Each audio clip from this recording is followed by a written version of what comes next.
நாம் கர்த்தராகிய இயேசு கிறிஸ்துவினுடைய புரிதலும் புலப்படுதலும் என்கிற தலைப்பின் கீழாக இறுதியாக நம்முடைய எதிர்காலம் அறியப்படாத நிலை என்கிற விஷயத்தை பற்றி தியானித்து வந்து கொண்டிருக்கிறோம். இன்றைக்கு எப்படியாவது முடித்துவிட ஆண்டவர் உதவி செய்வாராக.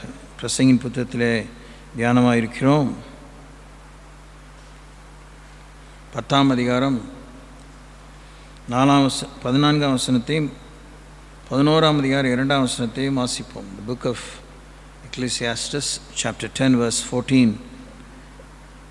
மூடன் மிகுதியாய் பேசுகிறான், நடக்கப் போகிறது இன்னதென்று மனுஷன் அறியான், தனக்கு பிற்பாடு சம்பவிக்கப் போகிறதை அவனுக்கு அறிவிப்பவன் யார்?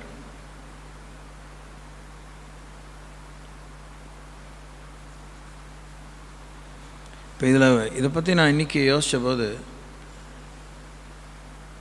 பரிசுத்தாவின் ஊற்றப்பட்ட பிற்பாடு நம்ம கண்ணை கட்டி காட்டில் விட்ட வாழ்க்கை நமக்கு இல்லை, கண்டிப்பாக கிடையாது. தேவன் தன்னையே விளக்காக, ஒரு லேம்ப், தன்னையே வெளிச்சமாக, லைட், இப்படி காண்பித்த பின்னே அந்த வெளிச்சம் நிலைத்திருக்கும்படி இருளுக்கு காரணமான சாபம், பாவம், மரணம் எல்லாத்தையும் தன்னுடைய மரணத்தாலே அழித்து உயிரோடு எழுந்த பின்னே இதனுடைய பேச்சுக்கு இடமே இல்லை.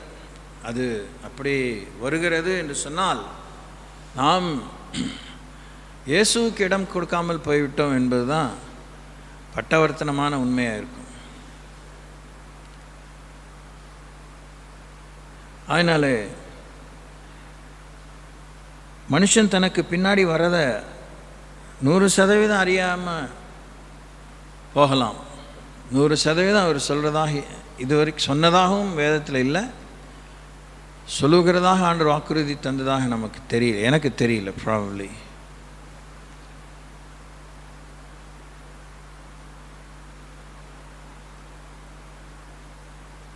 ஆயத்தப்படும்படி நடக்கப் போகிறவைகள் இப்படி இருக்க வேண்டும் என்று முன்னெச்சரிக்கையாக ப்ரிவென்டிவ் மெஷர்ஸ் ஆண்டவர் அநேக காரியங்களை முன்னாடி சொல்லியிருக்கிறார். வெள்ளம் வரத்துக்கு முன்னாடி அணை போடு, வெள்ளம் வரப்போகுது அப்படிங்கிறதெல்லாம் ஆண்டவர் மறைக்காமல் நல்ல விவரமாகவே சொல்லியிருக்கார், டீட்டெயில்டாகவே சொல்லியிருக்கார். பழைய ஏற்பாட்டில் கூட நீ செத்து போகிற அப்படின்னு ஆண்டவர் டேட்லாம் குறித்து சொல்லாட்டினாலும், நீ செத்து போகிற, நீ செத்து தான் போகிற அப்படின்னு சொல்லிவிட்டு என்னமோ உன் தலையெழுத்து அப்படின்னு கடந்து போகலை, உன் வீட்டு காரியத்தை ஒழுங்குபடுத்து அப்படின்னு ஏசாயா மூலமாக எசேக்கியாவுக்கு சொல்கிறத பார்க்குறோம். அதை தான் நம்ம யோசிக்கணும். Whenever God reveals any issue, He always provides the way out. எதை குறித்து அவர் விவரமாய் பேசினாலும் அறிய வேண்டியதை அறியப்படுத்தி, தெரிய வேண்டியதை தெரியப்படுத்தி, விளங்கி கொள்ள வேண்டியதை விளங்கி கொள்ளும்படியான எளிமையாக்கி, அடுத்த கட்டமாக எப்படி நடந்து கொள்ள வேண்டும், ஏன் நடந்து கொள்ள வேண்டும், யாரோடு எங்கு எவ்வளோ காலம் என்பதை ஆண்டவர் சொல்லாமல் இல்லை. பயமாக இருக்குது எனக்கு பேசுகிறதுக்கு, சினத்து நெஞ்சு அடைக்குது.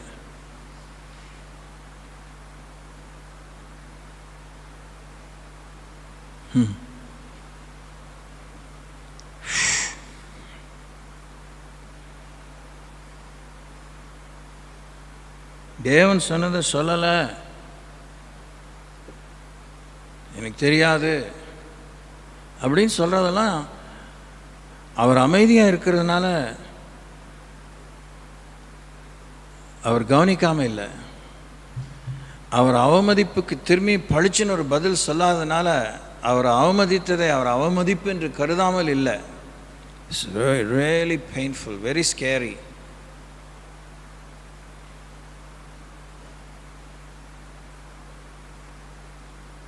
அதைத்தான் இதே பிரசங்கி புத்தகத்தில் முந்தின அதிகாரத்தில் 8ஆம் அதிகாரத்தில் சொல்கிறாரு. 10ஆம் வசனத்தில், பரிசுத்த ஸ்தலத்திற்கு போக்குவரவு செய்த துன்மார்க்கர் அடக்கமனப்பட்டதை கண்டேன், அவர்கள் அப்படி செய்து வந்த பட்டணத்திலேயே மறக்கப்பட்டு போனார்கள், இதுவும் மாயையே. துர்க்கிரியைக்கு தக்க தண்டனை சீக்கிரமாய் நடவாதபடியால் மனுப்புத்திரரின் இருதயம் பொல்லாப்பை செய்ய அவர்களுக்குள்ளே துணிகரம் கொண்டிருக்கிறது. பாவி 100 தரம் பொல்லாப்பை செய்து நீடித்து வாழ்ந்தாலும் என்ன? So what? பாவி 100 தரம் பொல்லாப்பை செய்து நீடித்து வாழ்ந்தாலும் என்ன? தேவனுக்கு அஞ்சி அவருக்கு முன்பாக பயந்திருப்பவர்களே நன்றாயிருப்பார்கள் என்று அறிந்திருக்கிறேன்னு சொல்லி தனக்கு ஏற்பட்ட அந்த பின்மாற்றத்தில் உணர்ந்து பிரசங்கி எழுதுகிறார். So let's be very very very careful. துன்மார்க்கனோ நன்றாக இருப்பதில்லை, அவன் தேவனுக்குமாக பயப்படாது இருக்கிறபடியால் நிழலை போல இருக்கிற அவனுடைய வாழ்நாள் நீடித்து இருப்பதும் இல்லை.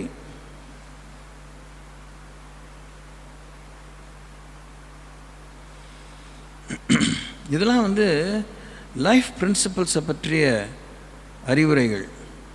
என்ன முற்பகல் செயின் பிற்பகல் விளையும் அடிக்கடி நம்ம தமிழில் அந்த முதுமொழி யோசிக்கிறோம்ல, அதுபோல்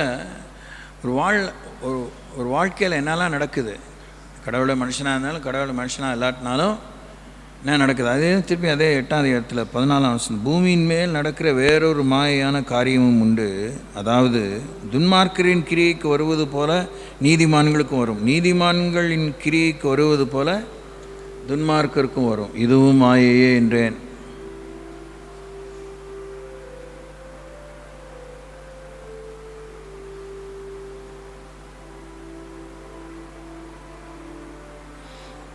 பதினேழாம் வசனத்தை சொல்ல, தேவன் செய்யும் சகல கிரியைகளையும் நான் கவனித்து பார்த்து சூரியனுக்கு கீழே செய்யப்படும் கிரியையை மனுஷன் கண்டுபிடிக்க கூடாதென்று கண்டேன்.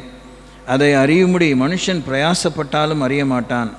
அதை அறியலாம் என்று ஞானி எண்ணினாலும் அவனும் அதை அறிந்து கொள்ள மாட்டான். இதை வாசிக்கும்போது பிற்போக்காக அந்த நெகட்டிவ் டோன் அதில் இருக்கிறத நீங்கள் பார்க்க முடியும்.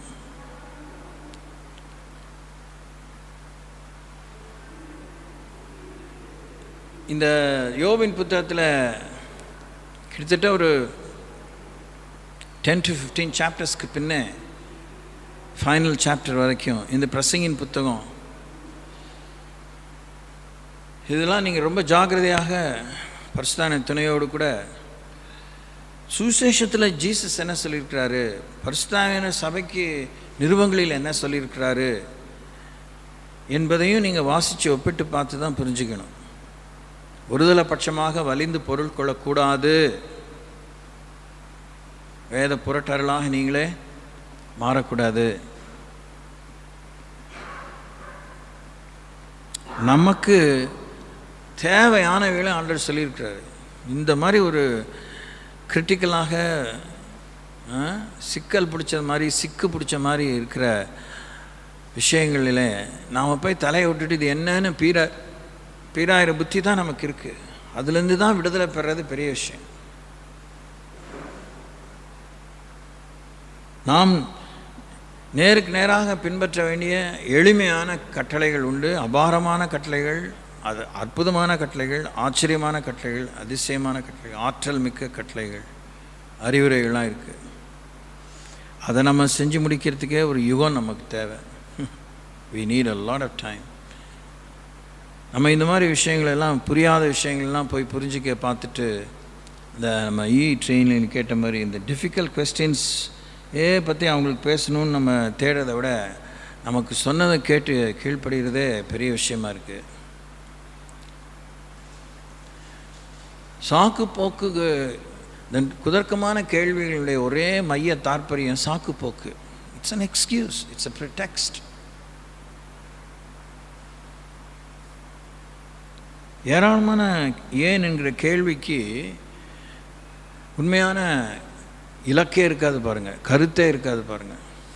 கடவுள் கத்திரிக்காய் என்ன கண்ட கேள்வி கேட்டாலும் ஏன்னு அந்த கேள்விக்கு இலக்கு இருந்தால் தான் அது உண்மையான கேள்வி, உண்மையான தேடுதல். ஒரு கேள்வியில் என்ன இருக்கணும்னா தேடுதல் இருக்கணும். There should be a search, a seeking after. திசை இருக்கணும். திசை தெரியாதனால கேட்கணும், எந்த பக்கம் போகிறது சார், ரைட்டா லெஃப்டா, ஃப்ரண்ட்டா பேக்கா, கிழக்கா மேற்கா தெற்கா வடக்கா, வடகிழக்கா வடமேற்கா தென்கிழக்கா தென்மேற்கா அப்படின்னு கேட்கணும். அந்த தேடுதல் இல்லை என்றால், அந்த குவெஸ்ட் இல்லை என்றால், நாம் சாத்தானுக்கு தான் ஊழியம் செய்கிறோம். சொன்னால் நமக்கு பத்திக்கும் ஒன்றும். அதனால் ஒன்றும் உண்மை பொய்க்க போகிறதில்ல, பொய் உண்மையாகிட போகிறதில்ல. அவரோடு கூட சேர்க்காதவன் சிதறடிக்கிறான். அவரோடு இருந்து உடனே பக்கமாக இந்த வேலை செய்யறனாலும் அவருடைய கிரியைகளை இன்னொரு களத்தில், ஒரு பாளையத்தில் அவருடைய நற்கிரிகளை தான் செய்கிறான். அவன் நம்முடைய ராஜ்யத்துக்கு தூரமானவன் அல்லவே, அவனை கடிந்து கொள்ளாதீங்கள் அப்படின்னு சொல்கிறார். அதனால் கோ ஆன் என்கரேஜும் அப்படின்னு சொல்லலை. அவனை வழிநடத்துக்கு ஆண்டவருக்கு தெரியும். ஒருத்தன் பிசாசை தான் விரட்டுறான், ஆனால் பிசாசை போகணும்.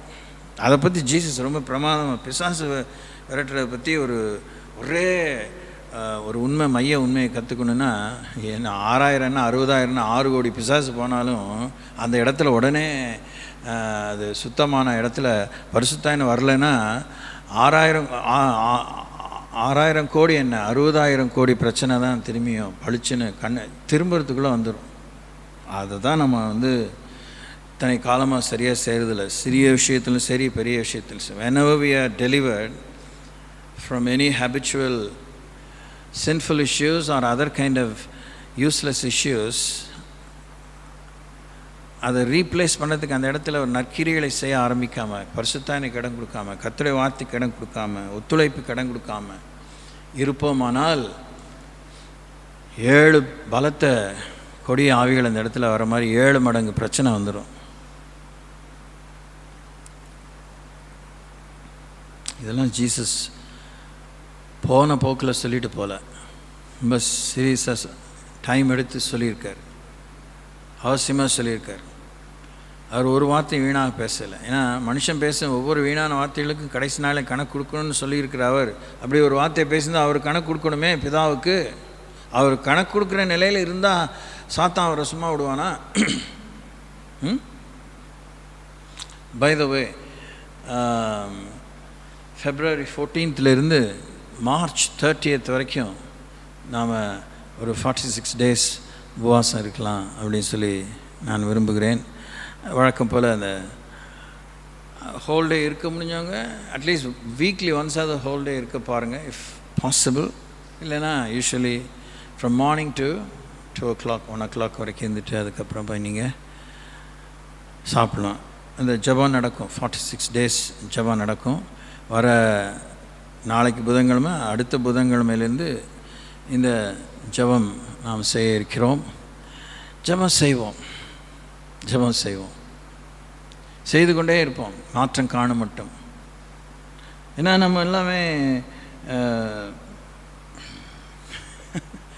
பாடல்கள் பாடுகிற எல்லா ஆர்டிஸ்ட்டுக்கும் ஏதாவது இது மாதிரி ஒரு சவால் மிக்க ப்ரைவேட் ஆர் பப்ளிக் இஷ்யூஸ் இருக்குது. அவங்க ஜெயிக்க வேண்டிய சில பரிமாணங்கள், சூழல்கள், சூழ்நிலைகள், காரியங்கள் இருக்குது. அதனால் அவங்க அந்த மாதிரி உயிர்த்துணரக்கூடிய தற்பரிசோதனை செய்யக்கூடிய பாடல்களை, இல்லை வெவ்வேறு விதமான அப்படிப்பட்ட பாடல்களை எழுதுகிறாங்க. நல்ல கருத்துள்ள வார்த்தையெல்லாம் ஆண்டவருக்கு பொறுக்கி எடுத்து பாடுறோம், அதெல்லாம் ஒன்றும் தப்பு இல்லை. ஆனால் நம்ம மாற்றம் கண்டுதான் ஆக வேண்டும்.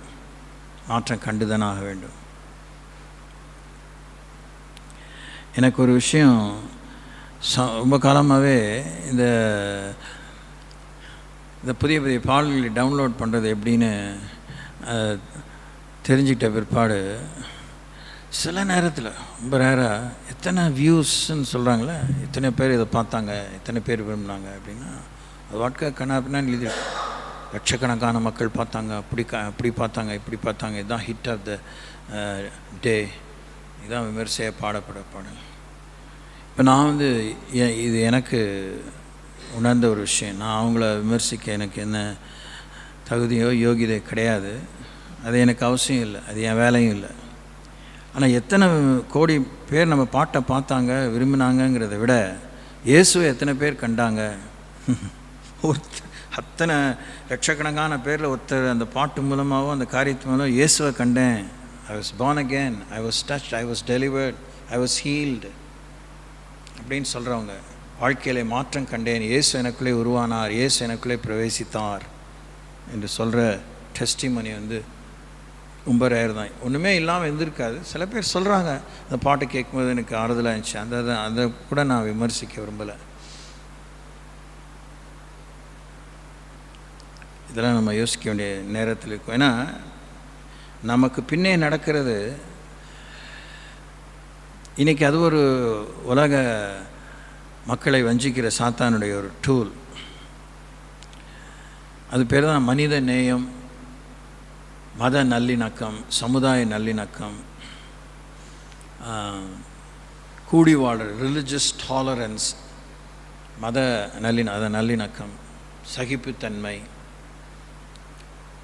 சகோதரத்துவம், அதெல்லாம் ஆண்டவர் போதிக்க வரல.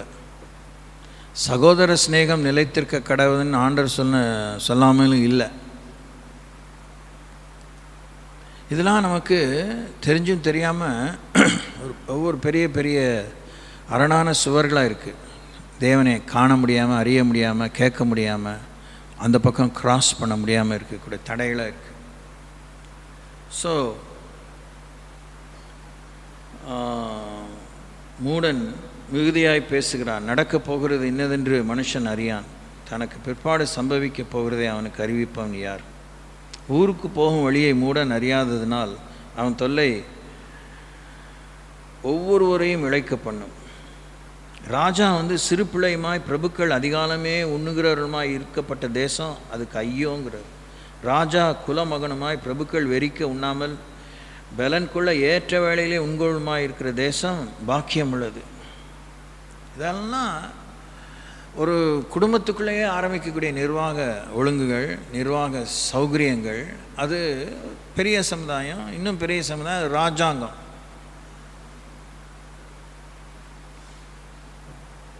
வழக்கமாக ஏன் நம்ம ஜபங்கள் கேட்கப்படவில்லை என்பதற்கு நம்ம பாவங்கள் தான் இருக்கும் அப்படின்னு அந்த ஒரு உண்மையை மாத்திரமே எல்லா உண்மைன்னு நினச்சி நம்ம தொங்கிக்கிட்டே இருக்கோம். நம்முடைய ஜபங்களுக்கு பதில் கிடைக்காம போகிறதும், தாமதமாகிறதும், மறுக்கப்படுகிறதுக்கு இப்படி நிறைய விஷயங்கள் இருக்குது. தொட்டதனுக்கு இதெல்லாம் தப்பா, இதெல்லாம் செய்யக்கூடாதா? இப்போ இது வரைக்கும் செஞ்சதெல்லாம் ரொம்ப தெரிஞ்சு கேட்டு விவரமாக தான் செய்கிறோமா, விவரம் கெட்டு செய்கிறோமா அப்படின்னு நம்ம தான் அந்த விஷயத்தை யோசிக்கணும். How far are we honest enough when we are engaged in activities? இந்த பூனையும் பால் குடிக்குமான்னு எல்லா விதமான மறைமுகமான பகிரமான திருட்டுத்தனத்தில் தான் வாழ்க்கை ஓடுது. ரொம்ப காலமாக நான் சொல்லிட்டு வந்தேன், சமீப காலத்தில் சொல்லணும். நம்முடைய அக்கிரமங்கள் தான் நமக்கு பலனாக இன்றைய காலத்தில் இருக்குது, நம்முடைய நீதி நமக்கு பலனாக இல்லை. நம்முடைய அக்கிரமங்களே நம்ம விட்டு போயிடுச்சுன்னா அந்த பலவீனத்தில் தேவனை நாம் கூப்பிடுவோம், அவர் பலம் நம்மளை பூர்ணமாக விளங்கும். ரொம்ப கலப்படமாக இருக்கும். we are so adulterated, we are not able to exercise true strength, we are not able to exercise truth also. சத்தியத்தையும் செயல்படுத்த முடியல, உண்மையான பலனையும் செயல்படுத்த முடியல. பொய்யாக நடந்து ஒன்றும் சாதித்ததும் இல்லை, ஜெயித்ததும் இல்லை, கட்டி நிறுத்தியதும் இல்லை, அது நிலைத்திருக்கிறதும் இல்லை. நெக்ஸ்ட் ரவுண்டில் மேபி இது 7th or 8th 11th ரவுண்டில் it gets smashed. So let's be careful. 11ஆம் அதிகாரம் 2ஆம் வசனம். 7 பேருக்கும் 8 பேருக்கும் பங்கிட்டு கொடு, பூமியின் மேல் என்ன ஆபத்து நேரிடுமோ உனக்கு தெரியாது.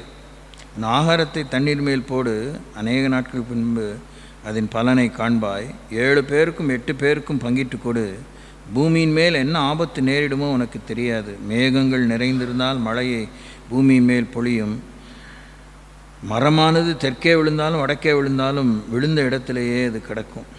காற்றை கவனிக்கிறவன் விதைக்க மாட்டான், மேகங்களை நோக்குகிறவன் அறுக்க மாட்டான். ஏன் நம்ம சில நேரத்தில் நான் இது மாதிரி 4-5 வசனத்தை சேர்த்து வாசிக்கிறேன் அப்படின்னா அதுக்கு ஒரு சரியான உண்மை இருக்குது, வேதத்தை புரிஞ்சிக்க வேண்டிய ஒரு உண்மை.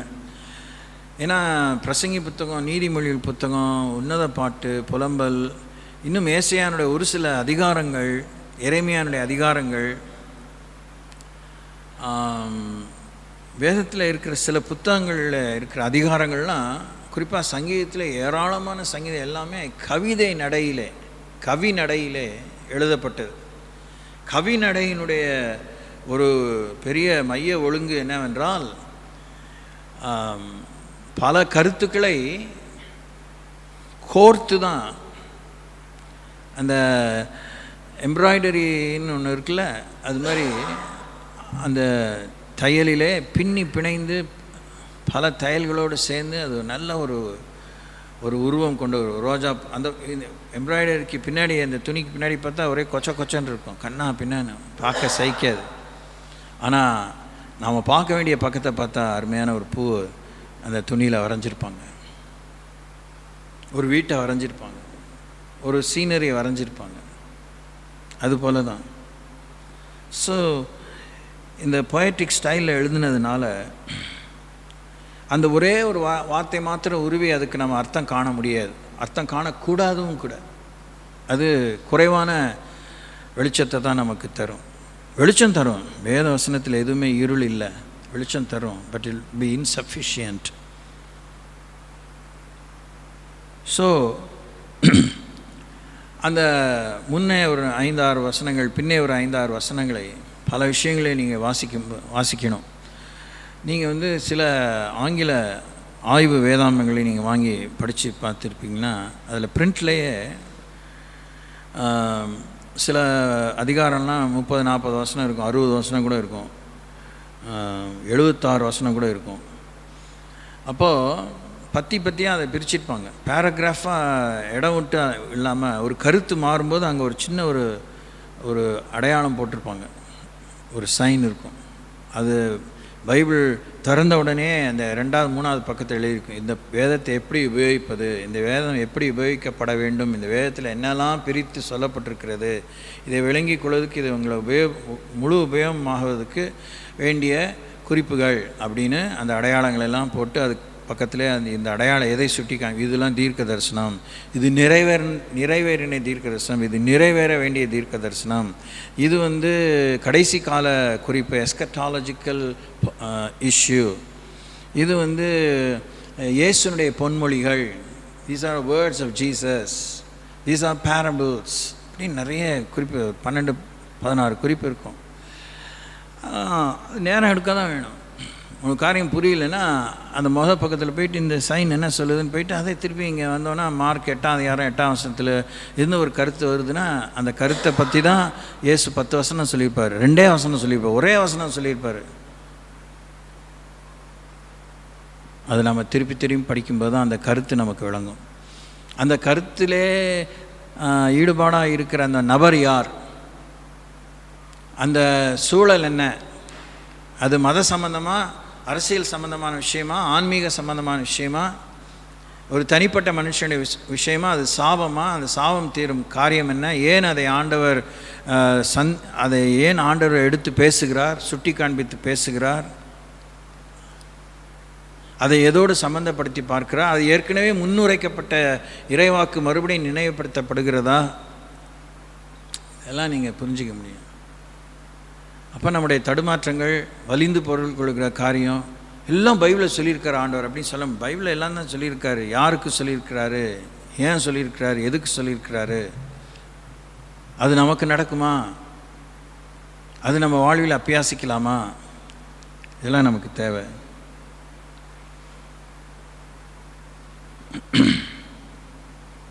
பூமியின் மேல் என்ன ஆபத்து நேரிடுமோ நமக்கு தெரியாது தான். ஏன்னா மகா கேடுள்ளதாக இருக்கிற மனிதனுடைய இருதயம்.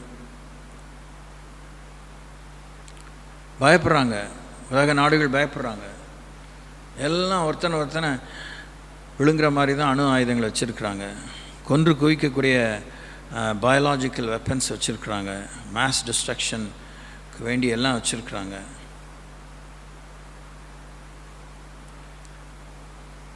என்ன ஆபத்து, யார் என்ன தப்பு செய்வாங்கன்னு சொல்ல முடியாது.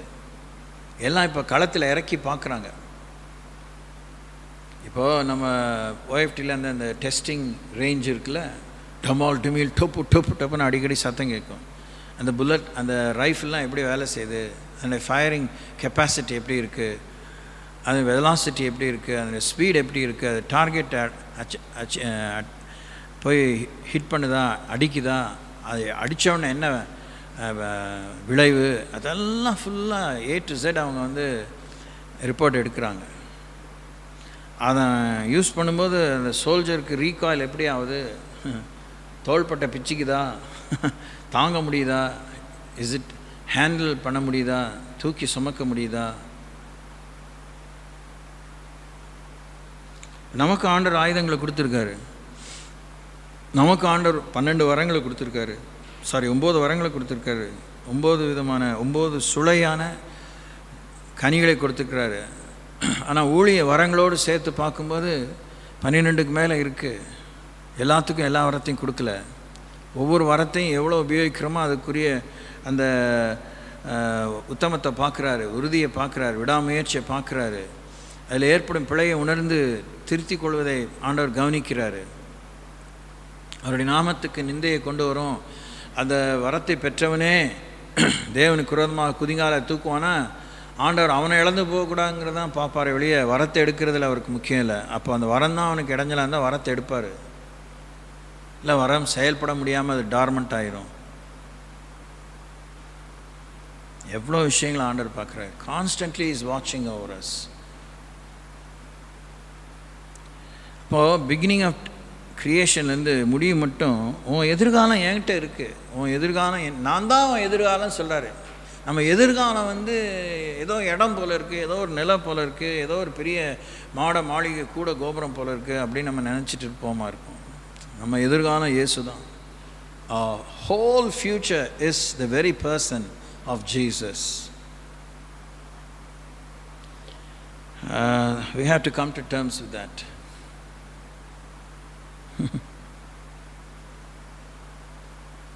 நம்ம மன வாழ்வை பற்றி என்ன யோசிப்போம்? ஒளிமயமான எதிர்காலம் உங்களுக்கு இருக்குது அப்படின்னா,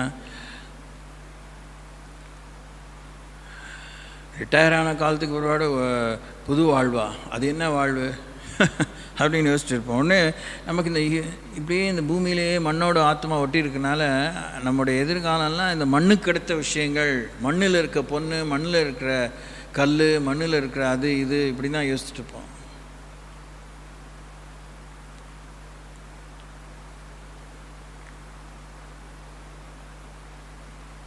இஸ்ரவேலின் எதிர்காலத்தையே கேட்டு பெற்றுக்கொண்டான் அந்நாள்.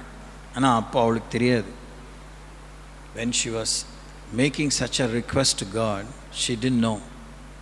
ஆனால் அவளுக்கு தெரியும், நான் கேட்குறேன், உமக்காக கேட்குறேன், நீங்கள் அதை கொடுக்கணும், நான் அதை உங்களுக்கே கொடுப்பேன். இஸ்ரவேலுக்கே ஆசாரியனும் நியாயாதிபதியும் தீர்க்கதரிசியுமாக இருந்த ஒரு சாமுவேலை பெற்றெடுத்து தேவன் கையில் ஒப்பு கொடுத்தாள். What a Woman. சாமுவேலும் ஒரு அவுட்ஸ்டாண்டிங் கேரக்டர்.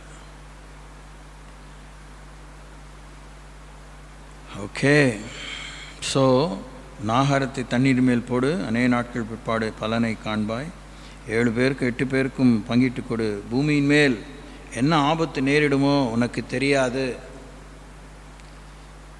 இப்போ நம்முடைய கிறிஸ்துவை பின்பற்றும் விஷயத்தில் நம்முடைய கமிட்மெண்ட்ஸ் கர்த்தருடைய நாம மகிமைப்படும்படி, பலன் உண்டாகும்படி, விளைச்சலை கொண்டு வரும்படி.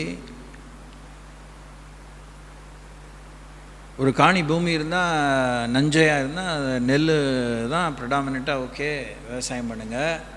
நெல் விளையாத ஒரு காலம்னு ஒரு வருஷ காலத்தில் 12 மாதத்தில் இல்லையா இருக்குது. அப்போ அந்த ஒரு ஆற போடணும் நிலத்தை அப்படின்னு ஒரு காலம் இருக்குது, ஆற போடுங்க. அதுக்கப்புறம் திரும்பி உழுங்க. அந்த ஷார்ட் டேர்ம் கிராப்ஸ்ன்னு இருக்கும், குறுகிய கால பயிர்னு, அதை போடுங்க. சாயில் பூமி என்ரிச்டாகவே இருக்கணும், சத்துள்ளதாகவே இப்போ இருக்கணும். அது காஞ்சொரியானதாக தரிசு நிலமாக மாறாதபடிக்கு அது ஏரபிள் லேண்டாக இருக்கணும்னா அதுக்கு திரும்பி பண்ணிகிட்டே அதுதான் நான் ரொம்ப நாளைக்கு முன்னாடி, ரொம்ப வருஷத்துக்கு முன்னாடி சொன்னேன். அது மாதிரி கிறிஸ்தவ வாழ்க்கை போலீஸ் காலையில் நான் சொல்லியிருக்கேன். If I am not wrong. இந்த பிளாக் போர்டில் எழுதியிருக்கேன், எனக்கு நல்லா தெரியுது இந்த காட்சி. Christian life is an agricultural wonder. நாம் தான் பயிர், நாம் தான் விளைச்சல், கர்த்தருடைய வார்த்தை தான் விதை, நம்முடைய இருதயம் தான் அந்த நிலம். அதுதானே ஜீசஸ் விளக்கியிருக்காரு. ஃபஸ்ட்டு ராஜ்யத்தின் உவமையை சொல்லும்போது விதைக்கிறனுடைய உவமையை பற்றி தான் சொல்லியிருக்கிறாரு. ஓகே, மத்தேயு சுவிசேஷம் 24ஆம் அதிகாரம் 43ஆம் வசனம். Book of Matthew's gospel chapter 24 verse 43.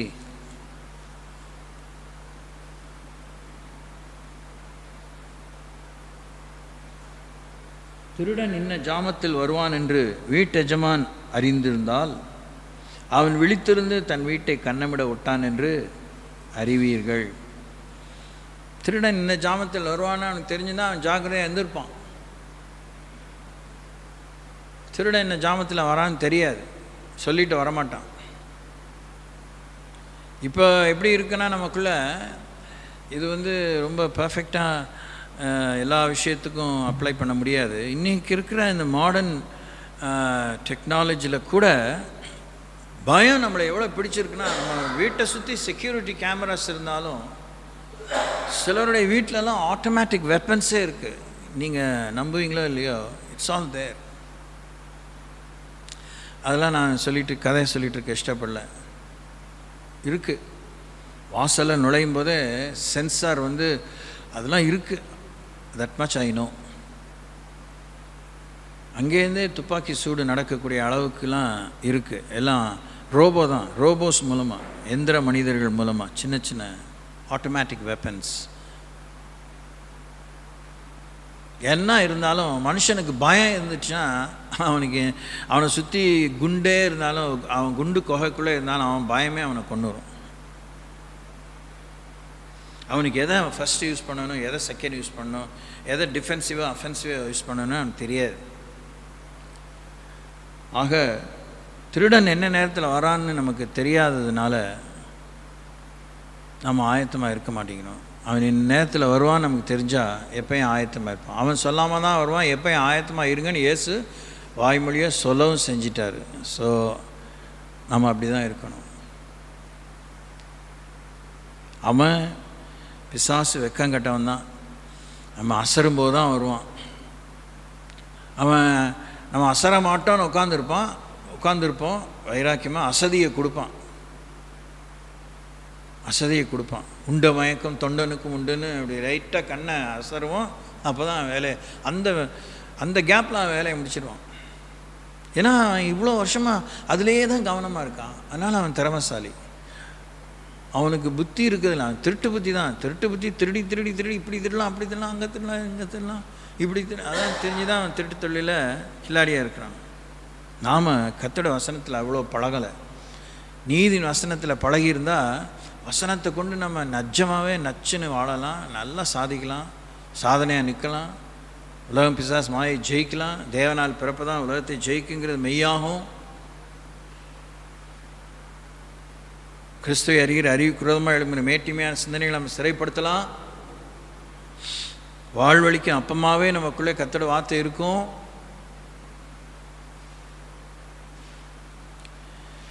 தேவனை நம்மை உற்சாகப்படுத்துவதற்கு பல நெருக்கடி நேரத்தில் நம்ம அவரை நோக்கி கூப்பிடும்போது நம்ம என்ன கூப்பிட்டோம், அப்படி ரொம்ப பெரிய பாடத்திட்டங்களை படித்து பிரமாதமாக விட்டு போய் அணுகி பதஷத்துலேயும் பதறி போனதுலேயும் இடறி போனதுலேயும் கத்தி கதறி, ஆண்டவரே சாரி மன்னிங்க, விடுதலை பண்ணுங்கள், சுகம் தாங்க, ஆண்டவரே மானத்தை காப்பாற்றுங்கன்னா காப்பாற்றுற உடனே நம்ம ஜெபம் கேட்டார், பெரிய ஒன்றும் கிடையாது.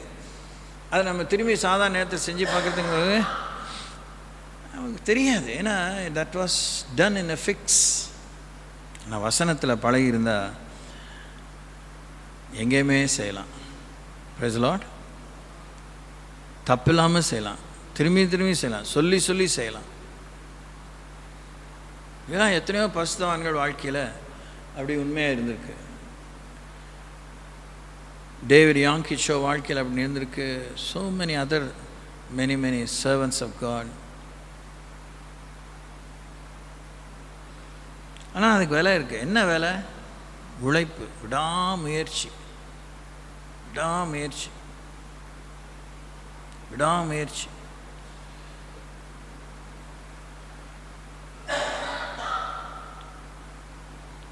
டயர்டாகவே கூடாது. நம்ம ஆயிடுறோம்.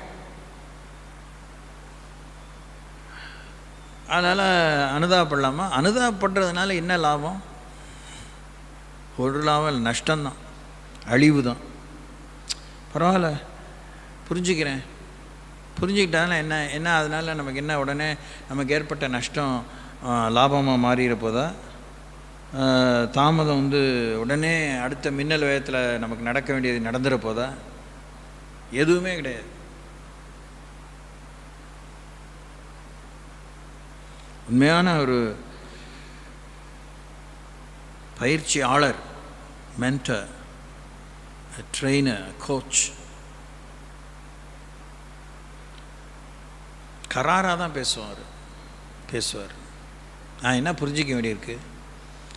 Sir, I am also A human being அப்படின்னு அவர்கிட்ட பேசுனீங்கன்னா, நீ ஹியூமன் பீயிங் தெரிஞ்சு தான் உனக்கே இந்த ட்ரைனிங்கு, நீ என்ன அசுரன் நான் நினச்சி உனக்கு இது கொடுத்துட்ருக்கேன்றார். அங்கேயே அப்படியே பலூனில் பளிச்சுன்னு ஊசியை வச்சிருவாங்க. நீ மனுஷன்தான், மனுஷி தான், ஓடுனா கை கால் சில நேரத்தில் வலிக்கும், வலியோடு ஓடு. ஒரு நாளில் குரக்களி பிடிக்கும், பரவாயில்ல, ரிலீஃப் ஆனாலும் ஓடு, நிற்காத. அவங்கவுங்க தெரிஞ்சுக்கிட்ட அந்த ஈவெண்ட்டுக்கு தகுந்த மாதிரி இந்த கோச் பயிற்சி கொடுப்பார். நமக்கு அதை கேட்கும்போதே மனசில் அவ்வளோ எரிச்சலாக இருக்கும், அவ்வளோ மனித நேயமே இல்லை. நீங்கள் நினைக்கிறீங்களா இயேசு கிறிஸ்து நம்மளை புரிஞ்சுக்கிட்டு எல்லாம்? இல்லை, அழுகுறாரு. ஆக்சுவலாக கர்த்தர் கண்ணீர் விட்டுக்கிட்டே இருக்கார். நம்ம ஒவ்வொருத்தரும் சவலை பிள்ளை மாதிரி நடந்துக்கிறோம். அழிகிறானே, கண்ணுக்கு முன்னாடியே அழிகிறானே, கண்ணுக்கு முன்னாடியே பலவீனப்படுறானே, கண்ணுக்கு முன்னாடியே வீணாக போகிறானே, கண்ணுக்கு முன்னாடியே அவனுக்குள்ளே இருந்த அவனால் பெரிய காரியத்தை அவன் தேட முடியலையே, பெரிய கருத்தை கண்ணு கெட்டு போயிட்டே இருக்கே, கண்ணு குருடாயிட்டே இருக்கே, மங்கலாயிட்டே இருக்கே. நான் சொல்கிறது ரொம்ப எல்லையில்லாத உண்மை, முழுமையான உண்மை. எல்லாரையும் பற்றி 4 பேர் சேர்த்து காட்டினாலும் இதுதான். ஒவ்வொரு ரட்சிக்கப்பட்ட கிரயத்துக்கு கொள்ளப்பட்ட ஒவ்வொரு தேவ பிள்ளையை பற்றி, அவங்க ஊழியர்களோ விசுவாசிகளோ அவளை பற்றி தேவனை கரிசன்.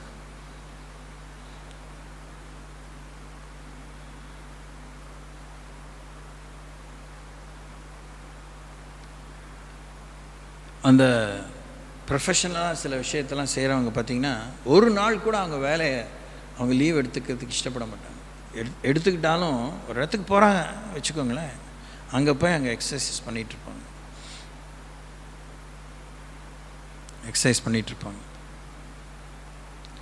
நம்முடைய தசை நார்கள் அப்படிப்பட்டவைகள். அந்த முறுக்கு இருக்கணும். இங்கே கட்டுகிற ஒரு பில்டிங் கான்ட்ராக்டராக சேவியர் உட்காந்துருக்காரு. அவருக்கு எல்லாமே தெரியாட்டினாலும் இந்த விஷயம் பொது அறிவில் எல்லாருக்கும் தெரிஞ்ச அளவுக்கு, அதை விட இன்னும் சற்று அதிகமாகவே தெரியும். இந்த முறுக்கு கம்பிகள், டிஎம்டி ராட் அப்படிலாம் சொல்கிறாங்களே, அந்த அவ்வளோ முறுக்கு ஏற்றி, அவ்வளோ அந்த டெம்பரை ஏற்றி அப்படி கான்க்ரீட் ஸ்ட்ரக்சர்ஸ் கட்டுறோம், பில்லர்ஸ் கட்டுறோம். அதுக்குமே லைஃப் இருக்குது.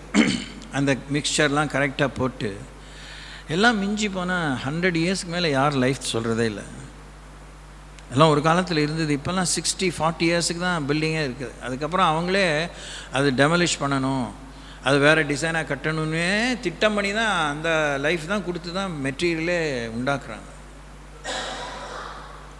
அப்படி ஏற்றப்பட்ட கம்பி, அதை தாங்கி பிடித்திருக்க வேண்டிய கலவையில் குழப்பம் இருந்ததுன்னா, அதில் தராதரம் கம்மியாக இருந்துச்சுன்னா, அந்த கம்பி எவ்வளோ முறுக்காக இருந்தாலும் அது மாத்திரம் நிற்கும், கலவையெல்லாம் கொட்டி போயிடும். ஆமாவா? கதை கேட்குற மாதிரி தான் கேட்குறீங்க. ஏதாவது வாழ்க்கையில் எழும்புங்க. குடும்ப வாழ்க்கையில், சமுதாய சபை வாழ்க்கையில், நித்திய வாழ்க்கையில். இதெல்லாம் மூல அறிவை வளர்த்துக்கிறதுக்கு நான் இதை உங்களுக்கு சொல்லலை. ஸோ இன்னொரு வசனம் வாசிப்போம். இன்னும் 2 வசனம் தான் முடிச்சிடுவோம். 2 வசனம் தான். Praise God. That's thank you Jesus. அப்போஸ்தலர் 20:22. அப்போஸ்தலர் 20:22. இப்பொழுதும் நான் ஆவியிலே கட்டுண்டவனாய் எருசலேமுக்கு போகிறேன், அங்கே எனக்கு நேரிடுபவைகளை நான் அறியேன், நேரிடும் காரியங்களை நான் அறியேன். பவுல் எப்படிப்பட்ட வெளிப்பாடு உள்ளவர்! அவரே சொல்கிறார், இப்பொழுது நான் கட்டுண்டவனாக எருசலேமுக்கு போகிறேன், அங்கே எனக்கு நேரிடும் காரியங்களை நான் அறியேன். ஆனால் அறியேன்னு சொல்லி கைவிரிக்கலை, தெரியாதுதாங்கிறத தெரிஞ்ச மாதிரி நடிக்கலை, பொய் சொல்லலை, கூட்டி குறைச்சி சொல்லலை. கட்டுகளும் உபத்திரவங்களும் எனக்கு வைத்திருக்கிறது என்று பரிசுத்த ஆவியானவர் பட்டணந்தோறும் தெரிவிக்கிறதை மாத்திரம் அறிந்திருக்கிறேன். ஹல்லேலூயா! அதான் என் ஆம்பளை, அதான் தேவைப்படும். எனக்கு அங்கே என்ன நடக்கும் தெரியாது, என்ன நடந்தால் என்ன, எல்லா இடத்துலையும் எனக்கு பிரச்சனை இருக்குதுன்னு சொல்லியிருக்காரு, கட்டுகள் இருக்குதுன்னு சொல்லியிருக்காரு, உபத்திரங்கள் இருக்குதுன்னு சொல்லியிருக்கிறாரு. அதுக்குள்ளே எல்லாமே டீட்டெயில் இருக்கே, தேவையான எல்லா டீட்டெயிலும் இருக்குது. ரொம்ப ப்ரிசைஸாக சொல்லாட்டினாலும் அதுவே அவருடைய இருதயத்தை பக்குவப்படுத்துகிறது. ஐயோ தெரியாமல் நான் எதிர்பார்க்கவே இல்லை, ஓ இதுதான் கட்டுன்னு சொல்லியிருக்காரு போல இருக்குது, இதுதான் உபத்திரம்னு சொல்லியிருக்காரு போல இருக்குது. ஒவ்வொன்றும் வரும்போது அவர் அப்படி தான் புரிஞ்சிட்டு இருந்திருப்பார். கீழே இன்னும் சொல்கிறார், ஆகிலும். இந்த ஆகிலும்க்கு என்ன அர்த்தம்? இப்பொழுதுங்கிறதுக்கும் அந்த ஆகிலும் இப்பயுமே வா, இப்பயுமா, இன்னொரு தடவையுமா, இங்கேயுமா, ஐயோ ஆமாம், அதான் அர்த்தம். இப்பொழுதும் நான் ஆவியிலே கட்டுண்டவனாய் எருசலேமுக்கு போகிறேன். கட்டுகளும் சொல்லியிருக்காரு, ஆவியிலே கட்டு, ஆவியிலே விடுதலை இல்லை, என்ன நடக்க இருக்கும், அதனால் எனக்கு விடுதலையே இல்லை அப்படின்னு உட்காரல, போகிறாரு. கட்டுண்டவனாய் எருசலேமுக்கு போகிறேன், அங்கே எனக்கு நேரிடும் காரியங்களை நான் அறியேன், ஆகிலும் அவைகளில் ஒன்றையும் குறித்து கவலைப்படேன். Price Lord. இதெல்லாம் நம்ம புசுக்குன்னு மாம்ச எழுச்சியில் சொல்கிறது சாவான பாவம் இல்லை, சொல்லிட்டா கொஞ்சம் யோசிச்சா நல்லது தான், கொஞ்சமாச்சும் யோசிச்சா நல்லது. நான் ஒன்றையும் குறித்து கவலைப்படேன், எனக்கு எதை பற்றியும் கவலையே இல்லை அப்படின்னு சொல்லி சரி அது சொல்லிக்குவோம். ரொம்ப சந்தோஷம், வண்டர்ஃபுல். என் பிராணனையும் நான் அருமையாக எண்ணேன். அல்லேலூயா! என் பிராணனையும் நான் அருமையாக எண்ணேன்.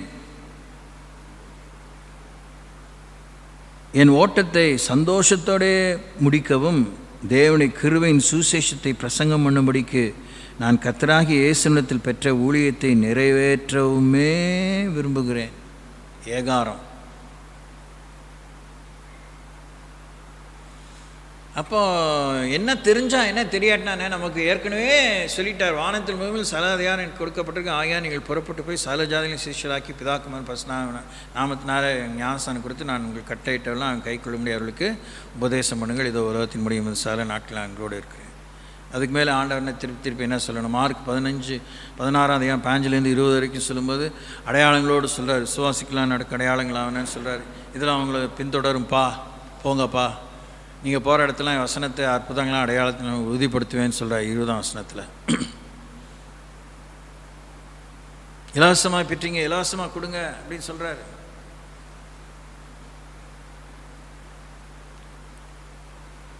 உங்களுக்கு ஒன்றும் குறை இருக்காது. போகும்போது பைய எடுத்துகிட்டு போகிறேன், அதை எடுத்துகிட்டு போகிறேன், இது வேணும் அது வேணும் போகிறேன், எல்லாம் உங்களுக்கு கிடைக்கும், வேண்டியதெல்லாம் உங்களுக்கு வேலையாள் கூலிக்கு பாத்திரனா இருக்கிறான் அப்படின்னு சொல்லியிருக்கிறாரு. ஸோ ஊழியத்தில் வெளிப்பாடு இருந்தால் தான் ஊழியம் அப்படிங்கிற மாதிரிலாம் ஒரு லாக் பண்ணலாம் ஆண்டவன். அப்படிலாம் ஒரு கட்டுக்குள்ளே நம்மளை வைக்கல. அவரே தான் நமக்கு வெளிப்பாடு, அவரே தான் நம்ம எதிர்காலம், அவரே தான் நம்முடைய சேவை, அவருக்கு தான் இந்த சேவை. Price the Lord. இயேசுவுக்கு எல்லாமே தெரிஞ்சு தானே இந்த உலகத்துக்குள்ளே வந்தார். இருந்தாலும் மனுஷகுமாரனா வாழ்ந்தபோது அவருக்கு இருக்கிற வரையறையை நாமும் புரிந்து கொள்ள வேண்டும். நாமும் வரையறைக்கு உட்பட்டவர்கள் வந்து தான், பிதாவே கூடுமானால் இந்த பாத்திரம் என்னை விட்டு அகலட்டும், ஆனாலும் என் சித்தத்தின்படியில் உன் சித்தத்தின்படியே ஆகட்டும்னு சொல்லிட்டு அப்படி சித்தத்தை செய்து முடிக்கிறதா அங்கே பெரிய விஷயமே ஒழிய, தேவத்தூரில் வந்தாங்க கையை காலை பிடிச்சி விட்டாங்க, இந்த கதையெல்லாம் வேஸ்ட்டு. தோத்திரம் அல்லேலூயா. அவங்க சூப்பு கொடுத்தாங்க, எதுக்கு? கல்வாரிக்கு போகிறதுக்கு தான். தெம்பாயிட்டு உடனே எஸ்கேப்னு கெத்செமனை விட்டு ஓடி போகிறதுக்கு இல்லை. ஐயோ அவன் வரான், அந்த பக்கம் வரான், அவன் தடியை தூக்கிட்டு வரான், தீவெட்டி தூக்கிட்டு வரான். Price the Lord.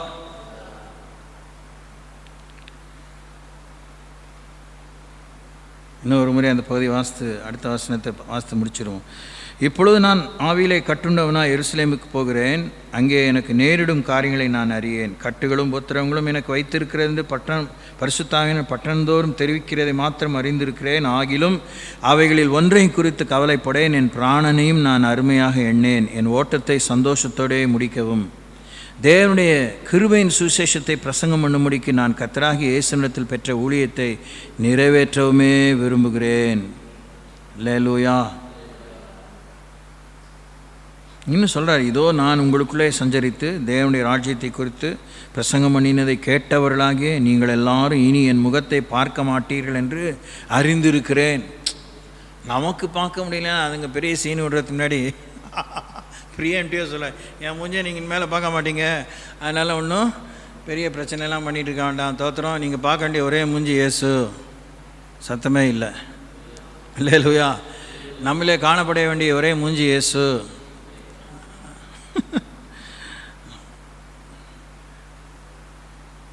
What a man. Right. கடைசியாக நான் யாக்கோவின் புத்தகம் 4ஆம் அதிகாரம் 14ஆம் வசனத்தை வாசித்து இந்த நீண்ட மாதங்களாக பார்த்த இந்த இயேசு கிறிஸ்துவின் புரிதலும் புலப்படுதலுங்கிற பற்றிய ஒரு பங்கான ஒரு அவசியமான உண்மைகளை நாம் நிறைவு செய்கிறோம்.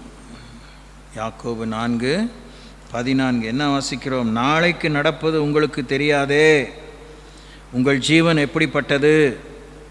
கொஞ்சம் காலம் தோன்றி பின்பு தோன்றாமல் போகிற புகையை போல் இருக்கிறதே. ஆதலால், அப்போ இந்த ஆதலால், ஆகிலும், ஆனால், ஏனென்றால், இது நிமித்தம், அதெல்லாம் அந்த முந்தின வசனத்தோடு பிந்தின வசனத்தோடு முன்ன சொல்லியிருக்காரா பின்ன சொல்லியிருக்காரா நீங்கள் பார்த்தீங்கன்னா அந்த ஆனாலும் அந்த ஆகிலுங்கிறதுக்கு உங்களுக்கு தெளிவான அர்த்தத்தை தேவன் ஆதலால் ஆண்டவருக்கு சித்தமானால் நாங்களும் உயிரோடு இருந்தால் இன்னினதை செய்வோம் என்று சொல்ல வேண்டும். Price the Lord.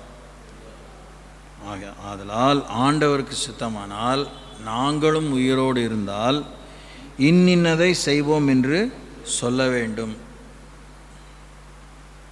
இப்போ நாளைக்கு நடப்பது நமக்கு தெரியாது.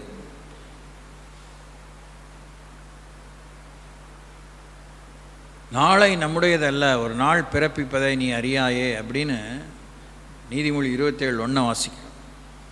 காலம் சென்ற முதலமைச்சர் டாக்டர் எம்ஜிஆர் சொல்லலாம் நாளை நம்மதேன்னு. நாம் சொல்லவே முடியாது, சொல்லக்கூடாது. நாம் உயிரோடு இருந்தால், நாங்களும் உயிரோடு இருந்தால், கர்த்தருக்கு சித்தமானால் இன்னினதை செய்வோம் அப்படின்னு தான் சொல்லணும். சமீபத்தில் ரொம்ப விமர்சையான ஒரு ஊழியக்காரர் இறந்தான்ட்டு தமிழ்நாடே கொஞ்சம் கலங்கி போச்சு. ஆனால் அவர் அமைதியான போராளி, சரியான போராளி போல இருக்கு. அப்படி சாதிச்சுக்கார் பார்த்துக்கோங்க. பார்த்தீங்கன்னா ஒரு நூற்றுக்கணக்கான செய்திகளுக்கு மேலே வாட்ஸ்அப்பில் அவரை பற்றிய விஷயங்கள் வந்துட்டே இருந்துச்சு. ரொம்ப டயர்டாயிடுச்சு. ஒரு சில காரியங்களை மாற்ற வாசிட்டு விட்டேன். ஏன்னா அவரை பற்றி எனக்கு தெரியாது. ஏன்னா எங்கேயோ பார்த்த மூஞ்சி மாதிரி இருந்துச்சு. அவர் பேர் டாமினிக் வில்சன். சென்னையில் அவ்வளோ சாதிச்சிருக்கார். சென்னையை சுற்றி கிட்டத்தட்ட விழுப்புரம் கிட்ட அந்த இது வரைக்கும், திண்டிவனம் வரைக்கும், செஞ்சி வரைக்கும் நிறைய விஷயங்களை ஊழியத்தில் செஞ்சுருக்காரு. நிறைய பேர் எழுப்பியிருக்காரு. பெரிய விளம்பரம் இல்லாமல் வாழ்ந்திருக்காரு. அது ரொம்ப பெரிய பெரிய விஷயம். அவர் மரித்தவனை தான் இவ்வளோ பெரிய ஆள் இங்கே இருந்திருக்காருன்னு. அவங்க இரங்கல் செய்தி தான் தெரியாது அவருக்கு.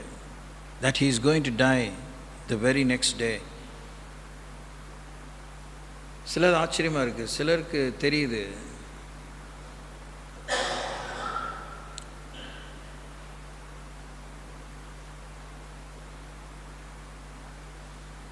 ரொம்ப சின்ன மைனர் ஆப்ரேஷன்லேயே சம் பீப்புள் டை.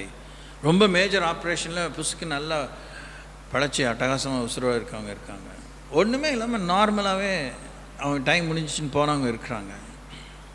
இப்போ மரணத்தை குறித்து நம்ம யோசிக்கிறோங்கிற அந்த மாதிரி ஒரு நேரோ திங்கிங் இருக்கக்கூடாது. Time is in God's control. நாம் டைமை நம்ம கண்ட்ரோலில் வச்சுக்கணுன்னா பவுலை போல் இருக்கணும், இந்த யாக்கோவை போல் இருக்கணும். காலம் நம்மளை மிரட்டக்கூடாது, வயசு நம்மளை மிரட்டக்கூடாது, சரீர சுகவீனம் நம்மளை மிரட்டக்கூடாது. இதெல்லாம் நம்மளை குரங்கா நினச்சி கோலை வச்சுட்டு மிரட்டுற மாதிரி இருக்கக்கூடாது. கோல் நம்ம கையில் இருக்கணும், அதுதான் அந்த பக்கம் இருக்கணும். ஸ்தோத்திரம். இப்படி வாழ்ந்தவங்க இருக்கவும் செஞ்சுருக்காங்க. இதோ நான் பானப்பிள்ளையே வார்க்கப்பட்டு போகிறேன் அப்படின்னு பவுல் சொல்கிறார். இல்லை, என் ஓட்டத்தை ஓடி முடித்தேன், விசுவாசத்தை காத்து கொண்டேன். He was well prepared. அப்போது நாளை குறித்து நமக்கு தெரியாதுங்கிறது உண்மைதான், அதில் ஒன்றுலாம் சொதப்படுறதுக்கு ஒன்றும் இல்லை. ஆனால் நாளை நமதேன்னு ஏத்தமாக யோசிக்கிறதும் தப்பு. நாளை பற்றி எனக்கு ஒன்றுமே தெரியாது, முழு பூசிங்கால சோத்தில் மறைக்கிறதும் தப்பு. கிறிஸ்துவுக்குள்ளே நம்முடைய நாட்களை எண்ணும் அறிவை தேவன் நமக்கு கொடுத்துருக்கிறாரு. மோசே அதை கேட்கிறாரு. அல்லேலூயா. காலம் பொல்லாதவளானதால் காலத்தை பிரயோஜனப்படுத்தி கொள்ள சொல்கிறாரு. காலத்தை பிரயோஜனப்படுத்திக்கிட்டே இருக்கும்போது அந்த காலங்கிறதுக்குள்ளே என்னெல்லாம் இருக்குது, சீசன் இருக்குது, 24 hour டே இருக்குது, நானோ செகண்ட்ஸ் இருக்குது, மினிட்ஸ் இருக்குது, எவ்ரிதிங் இஸ் இன்வால்வ். எல்லாமே இருக்குது. அதெல்லாம் நம்ம எதையுமே நழுவ விடாமல் விரயம் பண்ணாமல் இப்போ ஒரு நல்ல ஒரு சுகாதாரமாக கோர்வையாக பாதுகாத்து வந்து கொண்டே இருப்போமானால் நமக்கு நம்முடைய நாளும் தெரியும். இன்னைக்கு காலையில் ஒரு ஊழியக்காரனான அடிக்கடி பேசிக்குவோம். அது சொல்கிறார், எப்படி பாடம் அப்படின்னாரு. சரியான பாடம் தான். அப்படி சிலருக்கு ஆண்டவர் மரணத்தை வெல்லும்படியான கிருபையை தருவார், சிலருக்கு மரிக்கும்படியான கிருபையை தருவார். மரிக்கும்படியான கிருபையை தருகிறவர்களுக்கு மரணத்தின் மேலே தேவன் ஜெயம் தரமாட்டார். மரணத்தின் மேல் ஜெயம் கொடுக்கிறவர்களுக்கு ஆண்டவர் கர்த்தருக்காக வாழும்படி அந்த நாட்களை என்னும் அறிவை அவர்களுக்கு ஆண்டவர் காண்பிப்பார். Praise the Lord. ஸோ நம்முடைய நேரங்களையும் காலங்களையும் சமயங்களையும் தருணங்களையும் நன்மைகளையும் அல்சாட்டியமாக விரயம் பண்ணிவிட்டு சவலப்பழம் மாதிரி மூஞ்சி தூக்கி வச்சுட்டு ஒப்பாரி வச்சுட்டு கர்த்தர் அறிவார், இயேசு அறிவார், ரொம்ப நல்லவர், நீங்கள் ஆண்டவர் நல்லவர் பட்டாலும் சூட்ட வேண்டாம், எப்பயுமே நல்லவராக தான் இருக்கார். தோத்திரம். என்ன இப்படி இருக்கீங்க? அல்லேலூயா. ஓகே, ஜெபிப்போம், எழும்பி நிற்போம்.